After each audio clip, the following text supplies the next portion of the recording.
Ó, aspas. Depois que a minha mãe morreu, eu quis arrancar todas as minhas tatuagens. Você falou rapidamente que você perdeu a sua mãe, Dá né? pra mostrar aqui, eu sou inteiro tatuado, gente. E eu comecei a tatuar por causa da minha mãe também, né? Eu acho que isso vem... Ok, eu sou todo tatuado. E a mãe dele também era super tatuada. Super. Minha mãe tinha 35 tatuagens, se eu não me engano. 32, alguma coisa. E eu comecei a fazer por causa dela, né? Faz tempo que você perdeu sua mãe? Foi ano passado, em janeiro. Não, então foi agora. Foi. Tá. Foi um dia antes do meu aniversário. Dia 4 de janeiro, eu faço dia 5 de janeiro. O velório dela foi no dia 5 de janeiro. Sinto muitíssimo. Obrigado. E, assim, o ano passado inteiro eu passei pelas fases do luto, né? Que não é... Cada um tem a sua fase, mas eu passei por várias fases do luto e eu nunca tinha passado. Eu nunca tinha perdido nenhum parente próximo. E fui perder logo a mais próxima, né? Então eu passei por muita coisa. E em determinado momento, eu não estava me reconhecendo mais no meu corpo porque eu tinha perdido a minha referência, que era minha mãe. Então quem hoje vai validar as coisas que eu faço? Quem validava era ela, né? Na minha cabeça, era sempre ela que validava tudo que eu fazia.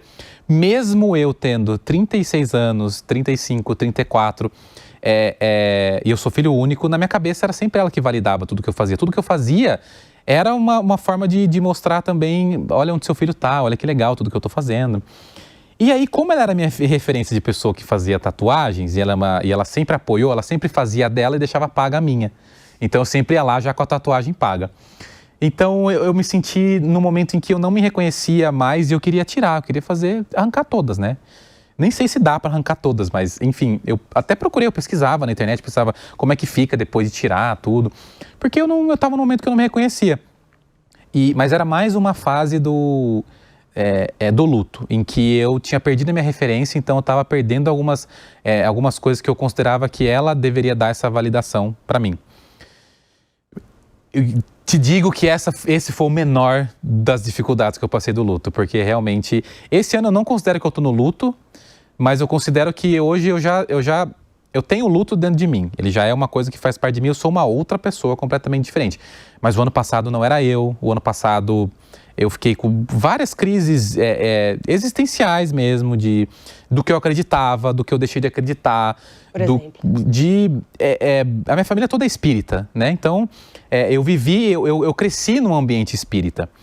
E sempre que acontecia alguma coisa com alguém, eu sempre tentava dar um conselho daquilo que para mim era o real, era para acontecer, a pessoa tá num lugar melhor, ela tá te vendo. Só que hoje, cadê? Eu não tô vendo minha mãe me ver, eu não sei onde ela tá. Isso no ano passado, no meu pensamento. Na minha cabeça ela tá brava comigo porque ela não conversa mais comigo. Será que ela... Você acha que a tua religião não te acolheu na hora que você... Não, acolhe. Eu acho que é um momento extremamente necessário, é onde você mais precisa. Só que a cabeça, ela trabalha numa frequência diferente. Porque quando acontece aquilo, de novo, minha maior referência era ela, né, pra tudo. E cadê minha referência pra falar onde ela tá agora? Onde ela tá me vendo mesmo? Então, noites e noites eu tava lá mandando mensagem pra ela, falando: mãe, como você não me responde, eu não te vejo, eu não sei se você tá me vendo, eu vou te escrever, porque acho que é a única forma que eu tenho de me comunicar com você. Então, assim, o luto, ele é muito individual, mas ele é muito bizarro nesse sentido de que você não sabe qual vai ser o próximo passo dele, né? Então, eu comecei a valorizar mais a vida, porque eu falei: cara, e aí? Minha mãe estava aqui e de repente ela não está mais. Apesar de ter sido um processo que ela descobriu o câncer em 2019, ela demorou 4 anos, né? Foram 4 anos com câncer, e depois ela ficou 30 dias no hospital, e eu fui os 30 dias no hospital com ela. Ela teve câncer de mama. De mama.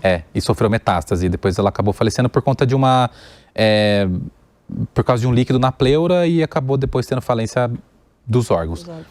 E eu fiquei esses 30 dias lá no hospital, o que foi péssimo pra mim. Mas tudo eu questionei. Tudo eu questionei. Porque eu não tinha resposta. Nada mais me respondia, nada mais bastava. Depois que a gente parou no final do ano, a gente falou: não, vamos tirar férias. Foi a primeira férias que a gente tirou. Férias mesmo, de não usar o celular, de tirar, de relaxar. Que eu comecei a ter um pouco mais de clareza nos pensamentos. Antes, qualquer pensamento que eu tivesse poderia ser nocivo. Então, se eu quisesse tirar a tatuagem, não tira. segura. Pode ser que você não queira mês que vem. Mês que vem eu já não queria mais, tava ótimo, já queria fazer outras. Então assim, mas eu nunca sabia qual era o próximo passo do luto. E isso é muito difícil, só que eu sabia que eu ia viver ele de várias formas. E esse ano eu não considero mais que eu tô vivenciando o luto, mas eu vivencio um grande silêncio, que de tempos em tempos ele é um silêncio meio gritante, né? Que de tempos em tempos ele fala... Parece que é mentira. Cadê minha mãe? Às vezes eu vou pegar o celular para mandar uma mensagem. Sabe, na cabeça assim, vou falar para... Não vou falar, não tem como falar. Mas eu já não sofro mais da forma que eu sofria. Não, eu tive mais... Às vezes eu pego os vídeos do início, logo depois que ela morreu, e eu assisto, eu falo, gente, quem que é essa pessoa? Eu, com o zero sentimento, muita racionalidade, né? Eu tinha uma relação com a morte. Hoje eu tenho medo. O ano passado eu passei o ano passado inteiro com medo da morte, odiando câncer. E eu falava, gente, o que é essa pessoa super racional que tá falando aí? Não sou eu. E eu falava, não, eu entendo, eu respeito a morte. Eu realmente acho que o tempo que minha mãe tinha que passar aqui, ela passou, ela viveu, ela acreditou no que ela tinha que acreditar, e eu respeito isso. Eu falo, não, Léo. Não, tem que ter medo da morte. Você tá errado, você tem que estar chorando. Por que você não tá chorando? E eu olhava para aquilo e falava, gente, eu não me reconheço mais. Eu não me reconheço mais. Então foi um ano de muito aprendizado, de que eu cresci muito e de que eu descobri coisa nova também sobre mim que eu não sabia que existia sem a minha mãe. É outra coisa, eu tendo uma casa para voltar e eu não tendo hoje mais uma casa para voltar, que eu não tenho mais. Essa casa, esse ninho, esse conforto que hoje eu não tenho mais. E aí, só complementando para não me estender muito, mas esse medo do fracasso vem muito disso também. Se eu fracassar, eu vou para onde? Claro, tudo isso fica na cabeça. Claro que eu tenho para onde ir se eu fracassar, mas antes se eu fracassasse, eu voltava para casa da minha mãe, no meu ninho, no meu conforto. Eu tinha ela para me acolher. Hoje eu não tenho mais essa referência, não tenho mais essa pessoa. O que me dá mais ainda é ansiedade em sempre acertar e nunca decepcionar ninguém. É complicado. É normal. O luto, tem uma coisa sobre o luto, só para falar aqui rapidamente, que é o seguinte: você tem uma tela cheia de tintas, cores, meio que espalhadas ali, e quando morre alguém, né, você vira uma mancha preta, aquelas cores todas se misturam e aquilo vira um borrão preto no meio dessa tela.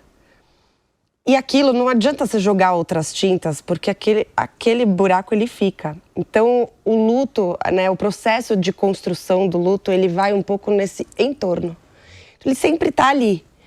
Mas o processo é um pouco sobre você ir espalhando essas cores para fora desse lugar de vazio onde ficou. Ele vai ficar lá, ele vai fazer parte da tua tela, mas a tua tela vai ter outras cores e que vão... né, colorir o entorno de alguma maneira. Perfeito. Enfim, Perfeito, então sinto muito meus sentimentos pela sua perda, mas é o processo, né? A outra alternativa era ela perder o filho e isso a gente não pode pensar. Vocês querem ser pais, mães? A gente fala bastante. Querem ter filhos além dos pets? Os pets? A gente quer, mas eu acabei de passar por um processo de congelamento de óvulos. E aí, como é que você lidou com isso? Eu fiz também. Foi tranquilo? Foi tranquilo pra mim. Super. Fiz 2. Ainda vou fazer mais um, provavelmente. E um ponto de eu fazer, porque eu tenho endometriose. Tá. E aí a gente começou a ver que minha reserva ovariana já estava um pouco mais baixa. E aí eu resolvi fazer. Mas pra mim foi bem. Tranquilo. Até a gente tava conversando sobre isso. Eu não tinha tantos óvulos assim, então pode ser que eu não sofri tanto... por conta disso, porque eu sei que algumas pessoas ficam muito inchadas, acho que é por conta do tamanho também, né? Então, mas pra mim foi bem, eu indico pra todo mundo. Mas assim, não são planos por agora, por isso que você também resolveu congelar, pra poder ter a liberdade de decidir. Fazer um pouco mais pra frente, eu tinha medo de não fazer agora o congelamento, e aí, sei lá, esperar 2 anos, 3 anos, e aí já óvulos de 34, memória... Então. Chuchu, maravilhosos. Tá no auge.